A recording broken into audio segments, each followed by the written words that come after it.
tonight I want to go over relapse prevention and warning signs for family. My name is Jared Casey. I'm an LMFT. I work with IRM Recovery and as Team U in coaching.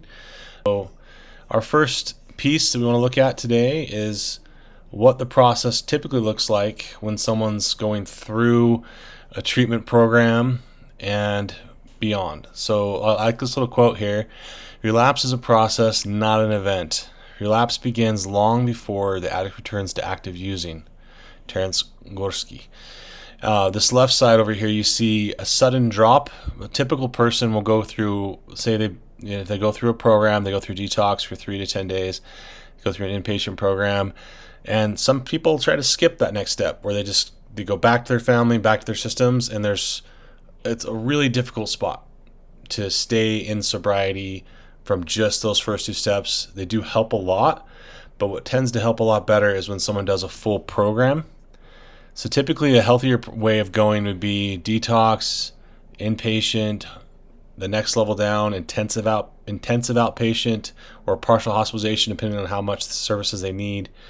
And then they have management for about a year. So that could be case management, could be family support, could be coaching, could be sponsors, peer support, AA, church, Al-Anon, different systems around them to help them stay in sobriety and maintain growth, which is really important because we do know that withdrawal symptoms can last for a few years. There's this thing called post-acute withdrawal syndrome where triggers and cravings can be really strong and come back in someone really, really heavy in those first few years, especially those first 6 months to a year when they need the support the most. Also, we're trying to encourage lifelong healing, lifelong recovery.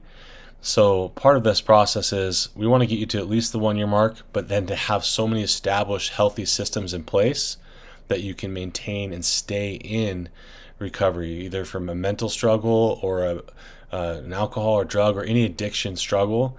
When you have those systems in place and now you've established healthy routines, your chances of success go far, far up.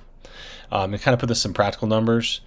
Typical person who goes through detox, inpatient, and then doesn't do those next steps, their likelihood of staying in recovery for the first year is about 7%. Someone who does all the following steps, even if they go halfway down to say partial hospitalization and complete that, they go up to about 30 to 40%. If they go all the way through the process, it's closer to 75 to 80%. Now, it doesn't mean they might not lapse along the way. And there is a difference between relapse, full relapse, and lapse. And in some terms, it's considered a relapse is someone who falls off and doesn't go and get support. They stay in their addiction for long, extended periods of time. A lapse is someone who maybe does slip up. They maybe drink, or they use a drug, or they fall back on a bad behavior, but they quickly turn back to their support systems, their coach, their community.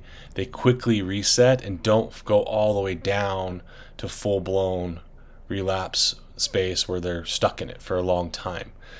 The goal is to make those lapses go away and to improve the lag time between and remove all the processes in between that cause a lot of shame and more pain and trouble in someone's life.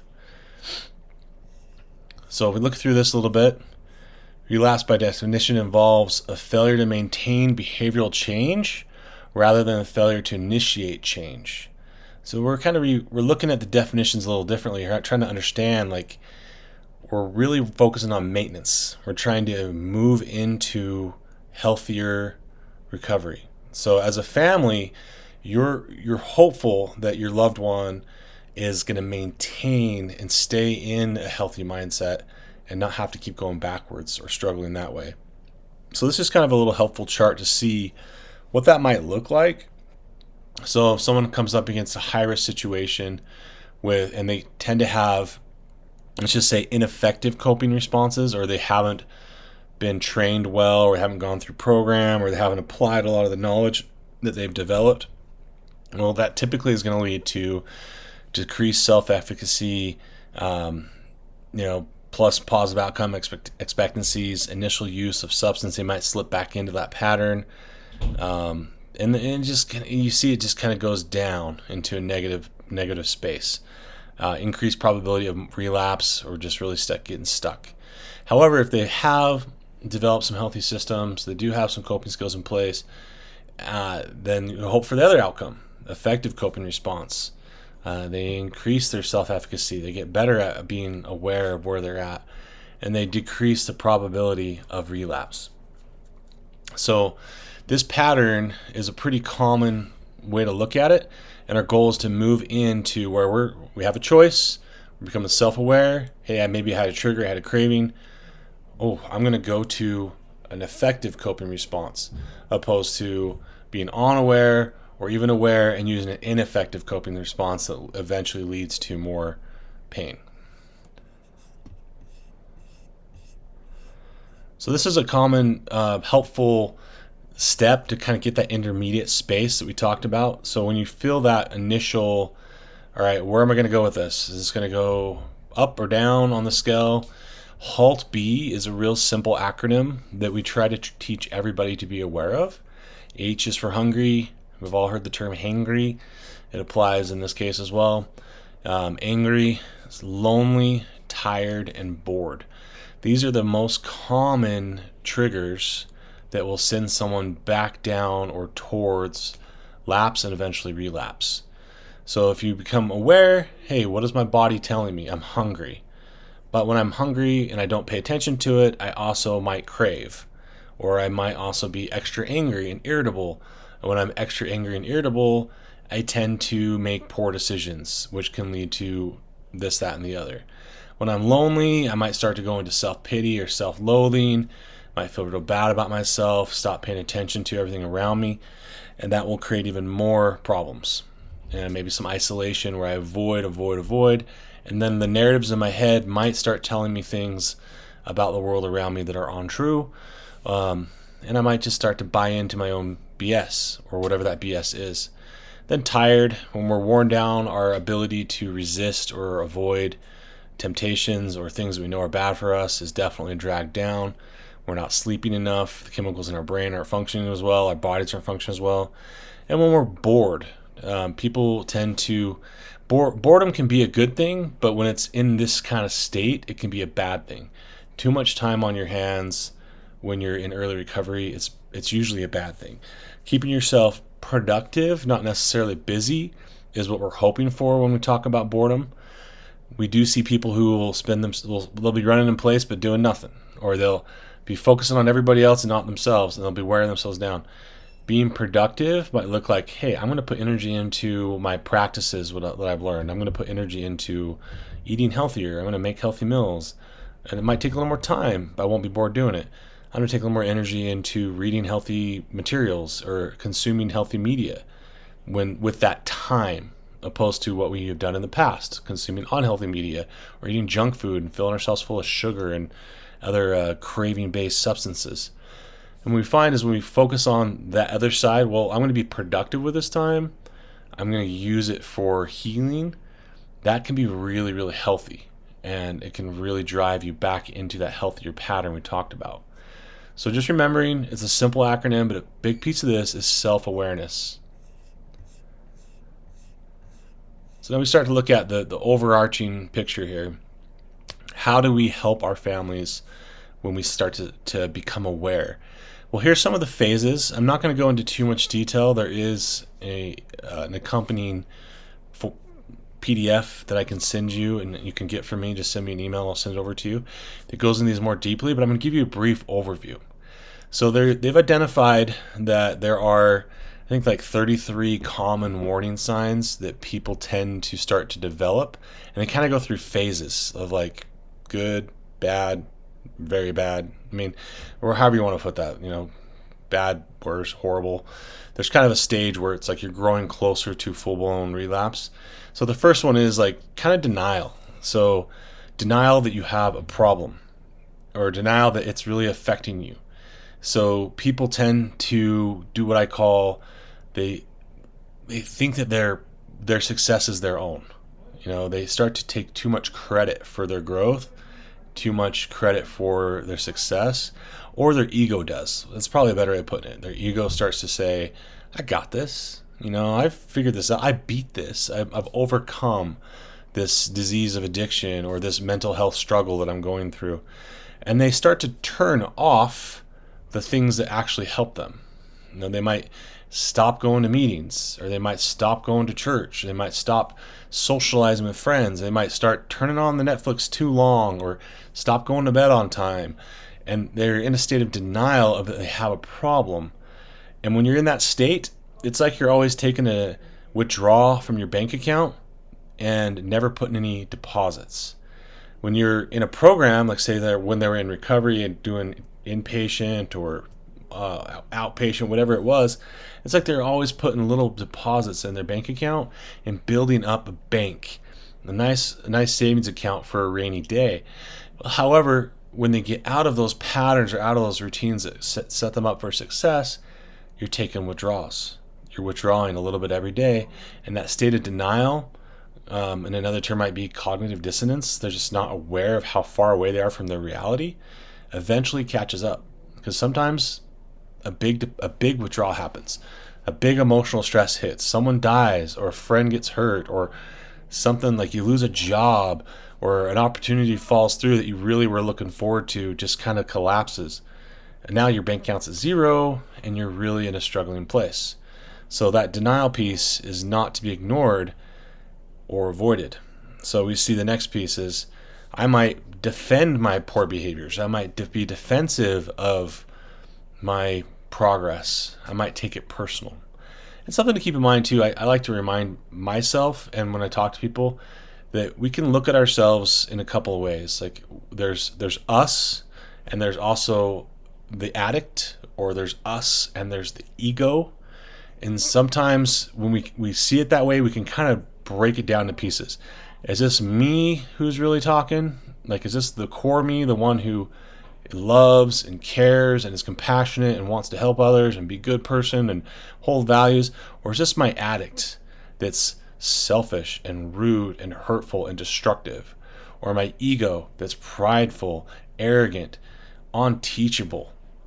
Where am I in there? And we have to respect that there's both. We're all going to have parts of us that are all over the place sometimes. But when you start to pay attention to it, is my ego really the one who should be making all the decisions in my life? Is the addict really the one that should be making the big calls on how I'm going to live my life? Probably not. Because if that happens, we know the results aren't going to be good. So we can't avoid our weaknesses. We can't avoid our bills, can't avoid our stresses, can't avoid all those things. And we don't really need to be defensive of it either. Like that becomes the less teachable we become, the more defensive we become, and the more isolated we become. So the next phase is typically moving into crisis building.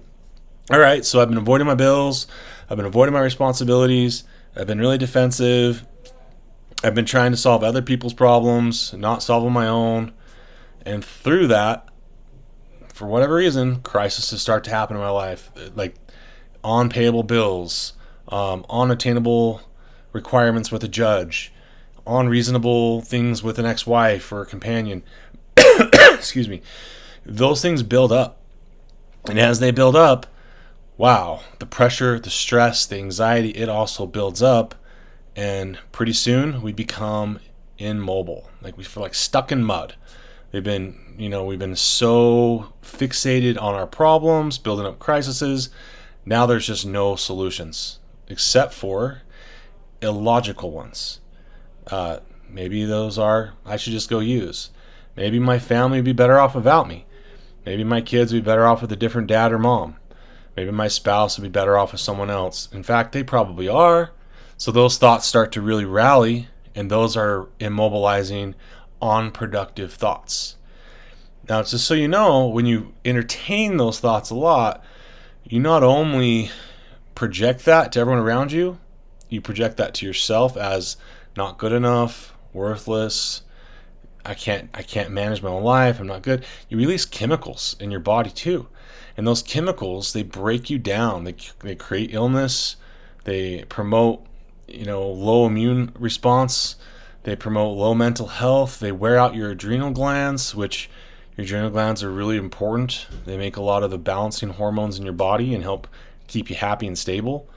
So those pieces are really a big deal. Like And as we see our family members this, we see someone who starts to struggle with this. Hey, are you okay? Like, are you able to? Are you aware? Are you aware that you're kind of shutting down? And as a parent, and I see that in my child, or I see that in someone I love, my initial response might be panic.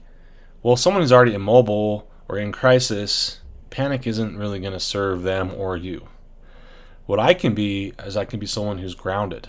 I can be someone who can be another pair of eyes. I can ask, feeling provoking questions or future focused questions. Well, what can we do to solve this? Maybe it's a solution type question. Hey, how can we be helpful with this problem you're struggling with? And kind of be part of that solution of validating, grounding source. Where in the past, maybe we weren't so good at that. Maybe we were kind of the panic one, causing, contributing more to the problem. So as we look down this path, there's a lot of confusion. There's a lot of overreaction. The confusion starts to build, and people start to really worry about things that they can't control. And we call this, focusing on the outside influences and not on the inside things. The circle of control versus what I can do with the circle of influence. But when you're confused and you're trying to focus on the wrong spots, it's really difficult to have a clear head. So as a family member who's in support position, my goal becomes, how can I love and support you and give you the care you need so that you can see more clearly? Let's clear through the fog a little bit. Let's sort some things out. The overreaction stuff, that's not helpful. It doesn't help them, and if they're doing it and you're doing it too, two people acting kind of out of control is not a solution either. But being grounded is really powerful. So when I have someone come up to me, a client or someone who's really, really struggling and they're kind of frizzled, I will first of all do my best to stay present with them. I'll do my best to slow it down, talk softer. I'll do my best to be calm with them, breathe slower, slow everything down. And you can kind of feel how that changes things. And someone who's overreactive or confused, they can kind of tune to you like a tuning fork. So when you calm down, when you're less reactive, that kind of feels good. The more powerful tuning fork, the one who's calmer and more lined up with peace, will always overcome the one that's in chaos. Chaos is unstable. It's not sustainable. So as a family member, be the tuning fork. Be the positive one. I know that's not always going to be practical. You've got history with people. But as you work on developing your own skills, you'll be more capable of doing that. So doing that is a real powerful piece of success. The next piece we look at is depression. So depression's a difficult one because we do see it. Most people have experienced some level of depression, especially recently. It seems like the numbers are flying through the roof. Depression's hard, and to witness a loved one with depression is also very hard. And the last thing a person with depression wants to hear is, hey, you need to do more. You need to work harder. You're not trying enough. Those things may all be true, but they also are not helpful. So when you look at someone, you're trying to help someone through their depression, it's more effective to just be present with them, help them, be their accountability partner. Hey, I'm going to the gym in the morning at whatever time. I want you to come with me. Hey, I'm eating this meal. I want you to eat it with me. Hey, I'm drinking 20 gallons of water, like whatever your daily challenge is, 100 ounces of water. I want you to do it with me too. And be more of a companion, a partner that helps pull them along so they can improve and get stronger. And instead of that place of judgment, be someone who walks with them. So that tuning fork is, we're going to work through this and we're going to start getting you back into healthier habits, getting you back into healthier patterns that lead to routines. Where a lot of people in depression will tell you, well, I have no motivation, so therefore I can't do anything.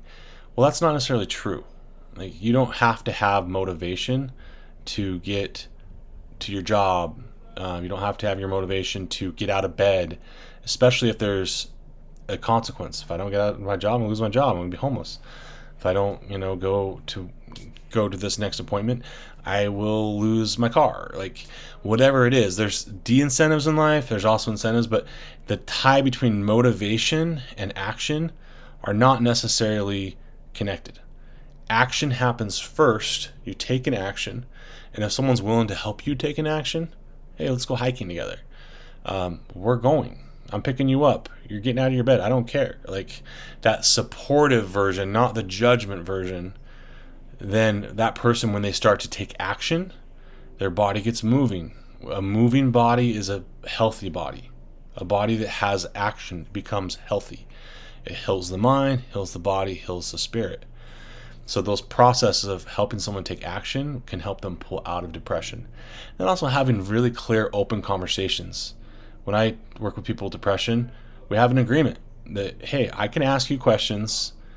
They're not judgmental. There's no condition. I just want to make sure we're clear. And I'm be very frank with people. Are you feeling suicidal? Do you have a plan? What's going on? And most people who are in those states of mind, they're actually going to be honest with you, because there's a part of them that doesn't want to die, that doesn't want to be in that state. And they also don't care to hold back because they're so depressed. They don't care what your judgments are. Like they don't give a crap. So that's the majority. There are definitely going to be people who are going to be more sneaky about it and hidden about it. But if you have a more genuine relationship with your loved ones, you can have those conversations, and you can set it up. Hey, I want to have a deal with you. You can ask me anything, and I can ask you anything, especially in this area. So when you seem depressed, I'm going to ask you straight out, are you depressed? Yes. Are you suicidal? Yes. Do you have a plan? No, but I've been thinking a little bit about it. Okay, let's talk about it. Let's go on a walk. Let's go share over let's go get a drink, and we'll go get popcorn or something. Do something of action, and then let them kind of talk and help them come out of it with an action behavior. So now we're going to move to the next piece real quick. Behavioral loss of control.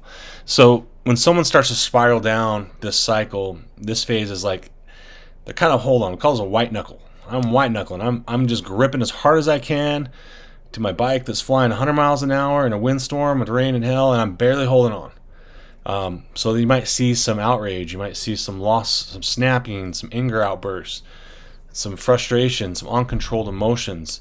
Those are all pieces of someone who's barely hanging on. So that's a tough space to be in. With that, as a family member or as someone on the outside looking in, that relationship's really important. To be able to talk to them and be in that state, I'm just going to validate your feelings, no matter how irrational they are. If you feel really, really sad or really, really frustrated, you're really, really off the wall, I can still be that tuning fork grounding rod for you, and I want you to be comfortable coming to me and diffusing around me. And I'm hoping you can improve your self-efficacy where you can diffuse around yourself and lead with more rational responses. So that piece of, all right, I can do this with you. And it takes some time. When someone has an outburst, when their emotions go flying off the handle, it can take around 30 minutes of calm behavior or non-active behavior, like yelling, screaming, kicking, whatever, to actually come back to a rational mind. So if you can be present with someone or help them stay kind of lower their elevation for about 30 minutes, they'll usually come down and have a peaceful time, because they'll have a release of anger, an outburst. It's kind of like a solar flare, just popping off. Well, then there's some calm after, because all the excess and buildup has burst off. Some of us, when we're in an unhealthy position of a family member, we actually take that burst as personal, or we absorb it and say, "Oh, I must be your atoning one. I'm going to take all your pain." That's not a healthy way. That's a codependent way. So as we move into a healthier way of receiving that is, hey, there's a wall between us. It's a wall of love. It's a wall of compassion. It's a wall of higher power. So when you have that burst, I'm going to let my higher power absorb that. I'm going to give you back compassion and love. I'm not going to solve your problem, but I'll be here with you through this, and maybe we'll just walk it out, and I'll validate your feelings. I'm not going to give you solutions. I'm not going to answer your questions that way. And change the dynamic. The old dynamic of I'm going to rescue you, or I'm going to take all your pain, I'm going to be like energy vampire, drained, that has to change. And we'll go over that in some future training, especially around codependency and how to hold those healthy boundaries. But for now, just understand, hold a wall of like love for that person so that you don't have to take it all in personally. Then there's this next stage of their options become limited. And we kind of talked about this a little bit already, but they start to see tunnel vision. Like there's only one way to solve this. And a lot of people in their addiction pattern, they feel like they have to have a massive outburst. They have to make a major mistake. And then they have to like kind of go through this process of, all right, I made all these mistakes. Now I'm going to sit at the bottom. I'm going to sit in here and be a shameful piece of trash, feel really horrible about myself, make a bunch of mistakes. And then at some point, I might have a recognition that I want a better life. Then I'll start working on it again and coming back up through the relapse cycle process. You don't have to go through the whole thing. So what we hope to do as a family support member is, hey, where are you at in that stage of change? Where are you at in the relapse cycle? Can we help you where you are now and kind of go back through the system instead of all the way, well, go in reverse like a clock instead of all the way through. If you're at 4 o'clock, go back to 3 o'clock. If you're at 3 o'clock, go back to 2 o'clock. You don't have to go from 4 o'clock to 6 o'clock and then wrap it all the way around and do a ton of damage and ruin your whole life. So that's the hope, is that we can help someone realize, oh, you're getting into the tunnel vision spot. When someone's in tunnel vision and then they get in that where they don't feel like they have any options, they will often present in a way like, I don't care. We call it the they don't give a craps, or the F-its. They're just in a state of mind that's just like, I'm not worthy. I've got self-pity or like flying. I don't deserve anyone's help. It's a really dangerous place to be. However, you can prove people wrong and help them diffuse. Well, is this the addict, or is this the ego, or is this the person that we love? And generally, if someone can turn back to self-love and self-awareness and connect to that part of themselves that says, hey, I am actually a good human being. Like, and God doesn't make broken things. God makes us perfect. And we have difficult trials or difficult struggles so that we can learn to become better and to be more supportive of everybody around us.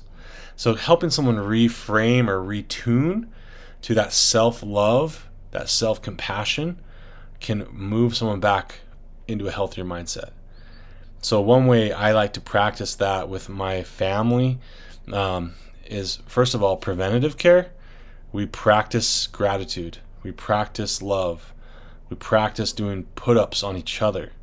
So we notice each other for good things that we're all doing.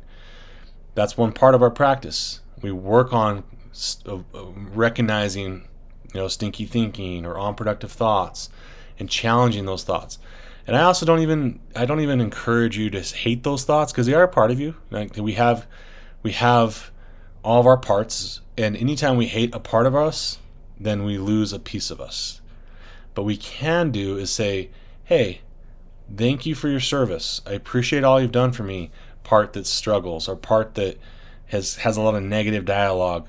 Thank you for that. I'm going to learn from it, but I'm going to take away from it the good part, and I'm going to let go of all the shame, all those follow-up words that say I'm not good enough, or I shouldn't be here, or my family better off without me. I'm going to let go of that.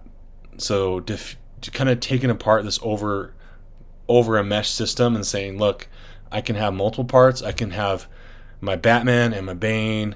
I can have, my good wolf and my bad wolf. And the analogy, which one do you feed is the one that grows.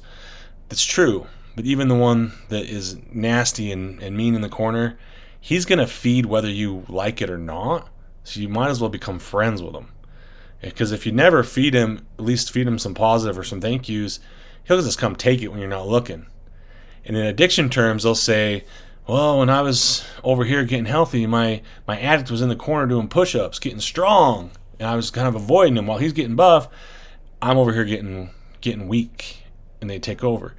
Well, my view of that is you got to love all of you all the way, and recognize that you're going to have parts of you that make a lot of mistakes and parts of you that do really well. And both parts of those serve you.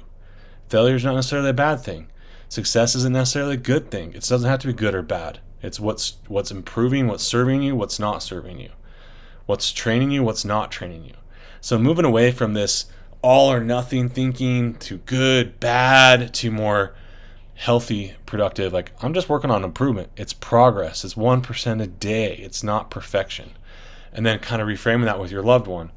Hey, I recognize and I see your progress. A lot of people in recovery just want to be seen. I mean, they've done so much that they consider shameful or disappointing to their loved ones. They just want to be trusted by you again. They want to be seen by you. They want to be felt loved again. It's a process when you have history with someone to let that go and see the potential of who they're becoming and love who they are now and love the potential of who they're coming and even love the one who was struggling so that they can come together. You can do it. That's why you're here. That's why you're learning. That's why you're trying to grow. And if you do, the likelihood of your loved one staying in recovery skyrockets. If you do not, and the problem is always going to be their problem, then the likelihood of them staying in recovery, it's okay, but you might not be in it. So you might not get to witness that miracle of them growing and having this beautiful life, all the fruits of success, while you don't get to see them. They might go off and have grandkids someday you never see. They might go off and have a family you never get to be a part of because you wouldn't grow to be with them. And there's no shame in that. I'm just letting you know that there's a miracle ready to happen in your family if you're part of it. If you're willing to change yourself and grow into a relationship that's worthy of all of them and all of you. No judgment. All right. Then, of course, this is the one that a lot of us are really familiar with, especially if we've been around addiction for a long time. Acute relapse period. This is where someone is really not getting a lot of sustained growth. They're relapsing often. They're struggling. All their old patterns and habits are kind of flying off the handle.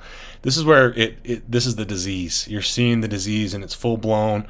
It's really hard to see the difference between the ego, the addict, and the person you love. It's really difficult. It's all jumbled and slimed together, and that person you love is in there, but they also are really, really small in that version of your loved one. And that really, really small version needs to have boundaries.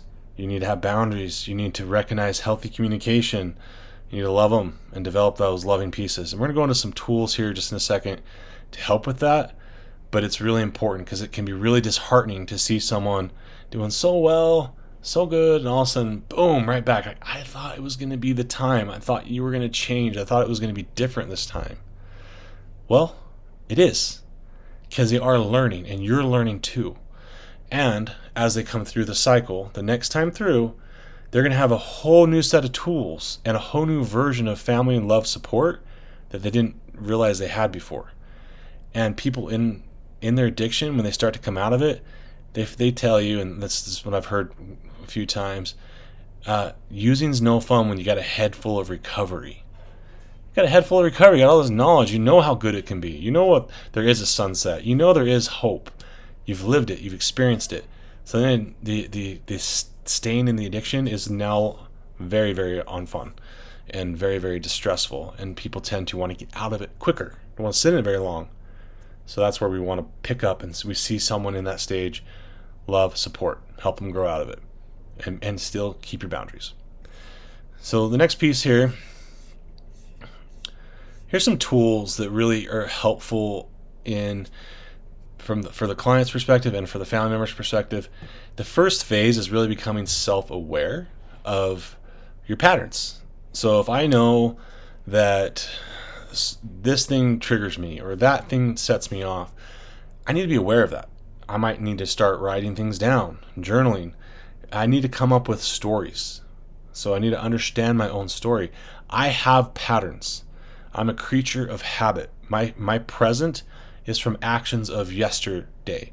So however I live today is definitely going to be built around what I did yesterday. So moving forward, I need to be aware of those patterns. You don't need to be aware of all of them right now, but if you have 5 that you can identify. And you can tell those 5 patterns to your family's support. You can tell those to a sponsor. You can tell those to your friends and say, hey, do you see any flaws in my thinking? And if you've started to develop trust again and you're willing to take feedback, oh yeah, they see your flaws. They've lived with you, they've known you, they understand you. They will willingly help you if you will let them. So that's kind of the two-sided coin here is, as a family member, I want to be in a healthy position to help my loved one when they're ready for help. I'm going to help them anyway in my own way by getting as healthy as I can possibly. I'm going to take care of my stuff so I'm very healthy for them. But when they're coming to me and saying, hey, are there some areas that you see that I've been a little bit weird on or struggling? Don't give it to them all at once. You don't want to unload it all. Like you gotta taper this. This is baby steps. 1%. Give them 1%. Withhold. Withhold. Like wait. Don't give it all at once, but give them a little bit. All right. Yes. You just want you to know. Last year when you came to my kid's birthday party and you snuck in my room and I lost a couple pills from my pain pill prescription, you seemed like, there was something off there. Like before that happened, like you're manipulative. You kind of lied to me. You said you had a stomach ache. Are you aware of that manipulation? Probably, but maybe there's some piece. I didn't even realize I just kind of habitually do that. I just go up to your room and look through your stuff. Yeah, that's not a good pattern. So that's like a 2% or a 1% give. There could be 99% more stuff that you really want to say, but it's not going to do a lot of good if that person's not in a position of receiving. So as a family member, healthy support, give them a little. You still hold your trust, still hold your boundaries, you're still being loving. Watch their feet. What do they do with it? Do they work on it? Do they say, do they actually say, I'm going to take a look at that, and they're going to address it, and then they're going to be more open with you. Hey, I'm at your house and I'm feeling really triggered. I just want to let you know that I don't let me go upstairs today, okay? Or will you go lock up your pain pills? Wow, you really just told me that. You really just kind of told on yourself. That is a big sign of growth. Now that person's ready for more. When they, the next time you see them, they might, hey, we had a really good talk last time. Do you want some more insight? Or they might ask you. Hopefully they're asking you. But most of us humans are a little bit afraid of feedback. We don't like to hear feedback. That's our ego. That's our fear. But when people get into recovery, they start to shed off their ego like a dead snake skin. They start to shed off all that fear, and they become the most open and honest and kind people on the planet. And if we've been doing the work, we become open and kind and honest back, and we can develop a new relationship. So self-awareness practice is huge in being part of that reflective person. Next piece on this is shame-free communication. Shame is worthless. It's trash. It doesn't help anyone. It never helped anyone. Anyone who uses shame in their life on themselves or others is really missing out on a better life. Shame is, you're bad, you're trash, you're not good enough. No, that's not true. People make mistakes. People have learning experiences. They can feel guilty. Like we can feel guilt. Guilt is, I made a mistake. I did something bad. I can do better. That's guilt. Shame is the opposite. I just described it. We have to understand there's difference. Because when we go into shame, we start to allow outside influences to control how we respond in the world around us. Maybe someone else's some shameful thing that your mom said to you when you were 10 years old is still sticking with you. Or some shameful thing a teacher said to you. Like stupid things. Like I remember holding the door open in 3rd grade, and the teacher's like, aren't you the little brown noser? And I was just a polite kid. My mom taught me some manners. Wasn't brown nosing. I wasn't even in her class. I didn't need brownie points. But I remember thinking for several years, oh man, am I just a stupid brown noser? What is a brown noser? I didn't even know what it meant. But I felt the shame from a person in my life that shouldn't have been dishing out shame. They should have been better. They should have been, hey, those are some good manners. Even if I give you an A or give you a cookie. But that was her problem. That was her stuff. This teacher, in her perfectionism, giving me shame, a little 3rd grader, and I just took a big scoop of it. I'm like, I guess I am. I'm ashamed. And that's just a small example. You pile that on for years and years and years of behaviors for pushing yourself down or being around abusers or people who are really negative or really hurtful. And if you've been someone who shames other people, well, not shame on you. Just repent. Do better. Change. Shame on you is stupid. Like you have a reason you struggled. Most likely you had someone in your life who gave you a lot of shame. I could have just as easily used that brown noser comment on someone else and passed the shame along. Here, who else wants some scoops? It's free. There's a lot of it. It's heavy. Have some. I didn't, and I don't. And if I did, I feel bad. I'm trying to improve. So if you have been someone who dishes out a lot of shame, become aware of how unhelpful that is, how hurtful that is, and do better. You're an adult. You can reparent yourself. You can improve. You can change your life, and you can change someone else's life. Pretty cool. So let go of shame. Close back doors. What's a back door? Well, a back door is a reason to use, a reason to have bad behavior. It's a reason to make a mistake. And when someone's in their poor mindset, it's like, give me any reason. Any reason's enough, and I'll go make a mistake. There's a lot of sensitivity around that when you're in a bad headspace. Someone else ruined my day. The popcorn was still at the movie theater. Give me a reason. It doesn't matter. Any reason.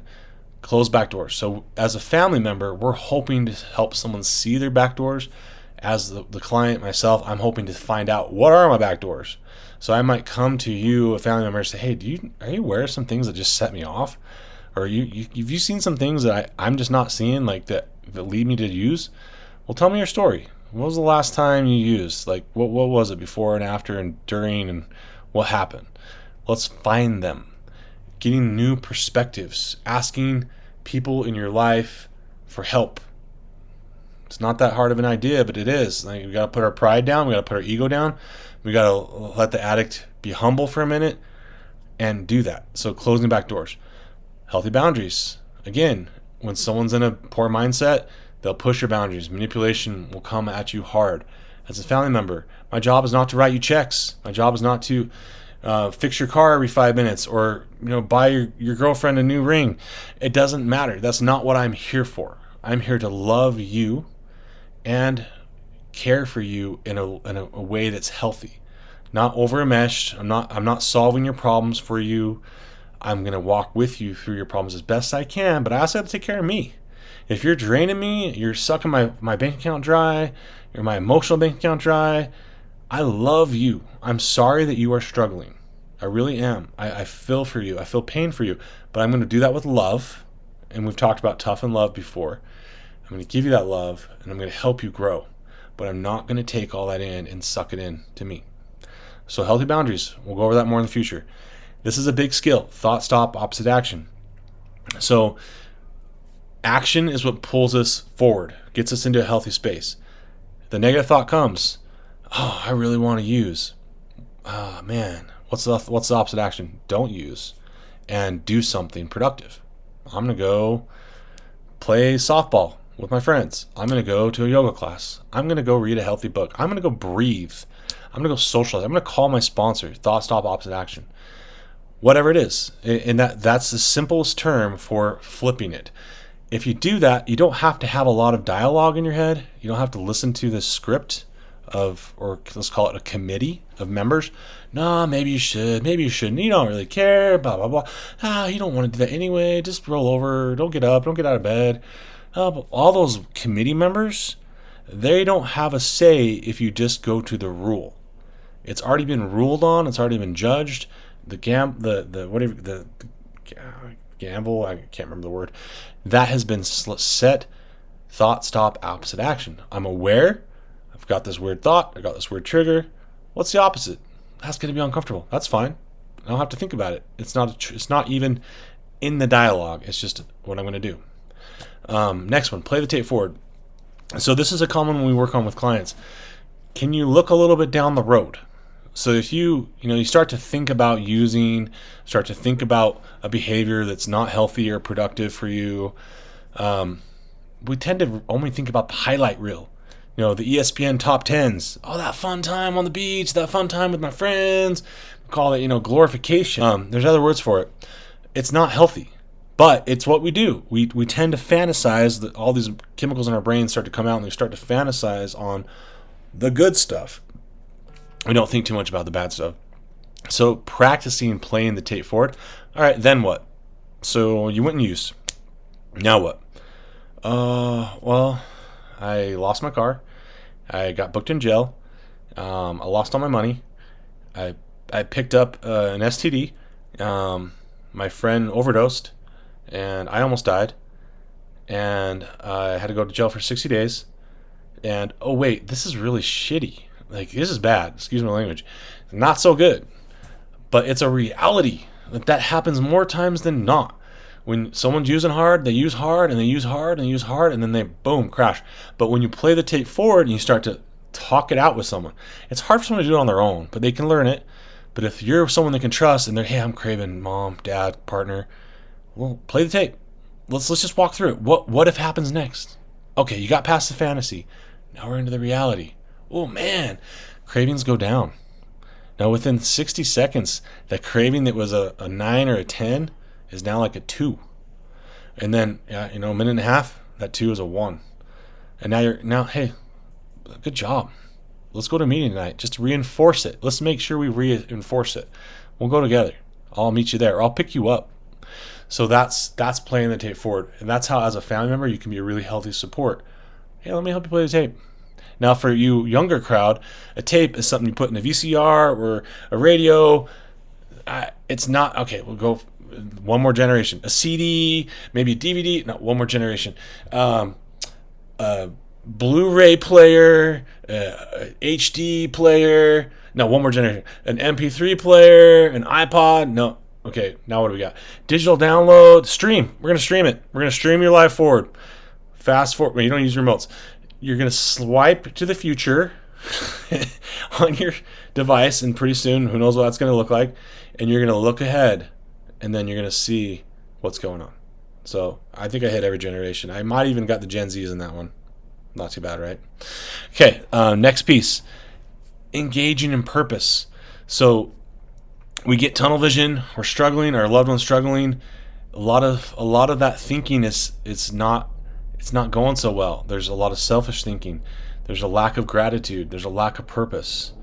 So practicing gratitude with your friends and loved ones. Hey, let's make a list together. Let's say it openly to each other. Let's be grateful for things that we are aware of, and also grateful for ourselves. Let's practice some self-love and gratitude out loud. Let's do that. Let's actually do it together. If you switch your mindset to one of gratitude and purpose, you're gonna feel better. It's statistically proven. It's a simple trial and test there. You can do it in 5 minutes with somebody. When someone I see is a little bit elevated, a little bit struggled, I'll do that with them. I'll say, hey, you know what? Let's have a gratitude contest. I will name as many things as I am grateful for, and then I want you to name as many things you're grateful for in the next 2 minutes. But before we do that, scale of 1 to 10, how you feeling? 1 bad, 10 great. I'm a 1. Okay, now let's do it. 2 minutes of gratitude. Fire. I'll go, you go. And if we have a group of people, it's even better. What are you feeling now? At the end. Guaranteed you're going to get at least a 2-3 point bump, sometimes more. I'm like a 4. In 2 minutes? Is that even possible? Yeah, it's possible. Because gratitude's that powerful. It's that strong. It's that changing for you. It's that helpful. So practice that with people. Be someone who can do that. Practice it yourself. I write in my journal every night, and I always include a gratitude section. Always. I think of someone, something. I write their name down. If you're a friend of mine, you're probably in there because I'm grateful for you. If you're someone I've worked with, you're in my journal. Sorry, but you're there, and I'm grateful for you. And that practice puts me to bed in a state of mind of gratitude. And I wake up feeling better, more rejuvenated the next day. And I'm just a happier person. There's something to that. Okay, self-care. We've talked about this before. It's really important. If you can't take care of yourself, you're not able to help other people. That's why you fly an airplane, mask drops. Put the mask on yourself first before you put it on your child, sir or ma'am. Why? Well, because if you pass out and die, you can't help your child. Same for you. If you're not able to take care of you, and you're not sleeping, you're not eating, you're not resting, you're not getting relaxation, you're not going to be much help for anybody. In fact, you're going to break down and be sicker. And sometimes the sickest person in the family is not the addict. It's the caregiver. It's the loved one. It's the friend. It's the person who's carrying all that emotional heavy weight. Yuck. Don't have to do it. Work on you. It's not selfish when it's self-care. Taking time for you creates an environment and an opportunity for healing for everyone involved. Okay, we talked about warning signs already. I'm going to skip that. Stories of relapse, we kind of talked about already too. Identifying those stories so you can play the tape, and then find those back doors. So this is kind of an overview of tools. There's many more. I have some I can send you, but we're thinking here, how do I progress 1% at a time to help my loved ones to improve, to give them the best opportunity to succeed, and to give myself the best opportunity to succeed. This is a serious thing. People die from addiction. People die from behavioral health problems. Suicide's real. It's shooting off the charts. Teenagers, youth, they're suffering. We need as many healthy people as possible. Families need to get healthier so that they can be part of the solution. I can sit around and complain about all the negative news. I can absorb all that and feel crappy and yucky and want to be done myself. It doesn't serve me or my family or my loved ones. I prefer to try to become God's hands, His eyes, His ears, and keep them up and be aware of others who are in need so we can work together and heal together. I know that can sound difficult, and it's step by step. You know, as Shay Aslett would say, it's brick by brick to make it stick. You're working at a place of progression. Be so grateful when your loved ones are doing well. That's when you got to work the hardest so that you can be extra well if they start to struggle, and you can be extra well if they start to succeed, and you can grow. You can just have a miracle together, and you can find someone else to share it with. Giving it away is the greatest way to get more. Thank you for your time, everyone. Reach out to me with comments. If you're interested in more support, one-on-one coaching, treatment center work, if you need it, we'll go back to that stage where someone's at. If you have a loved one who's in that cycle, please reach out to me or to either I Am Recovery. It's iamrtc.com, or for coaching, teamu.io. Here's some more resources on this page right here. We also have live events in Utah. We also broadcast it if you're not local. It's in Cedar Hills, Utah at this moment, the last Wednesday. Arena Talks is similar to TED Talks. We have behavioral health and addiction topics from people who have incredible stories of success. Really fun event to come to. We also have a channel full of our past talks you don't want to miss. I go on there and subscribe and share to someone. Podcasts. Winning Together is more of a family-driven podcast. It's often stories from people in recovery and their families. Wonderful resource. Shay Aslett's an incredible host. You'll love listening to him. The Voices Recovery podcast is designed more for the client. It's a little bit more raw. It's the rough edges. It's the people in their early recovery. It's the people's stories of heavy, hard hitting stuff. Part of that process is they can see someone else succeeding. They know they can do it too. So if you're strong on both sides, listen to them both. If you just want to focus more on the family side, the Winning Together podcast. Thank you for your time, everyone. Have a wonderful day, and please share the good word. If you know someone to benefit from our services, let them know. Have a good one. We'll see you.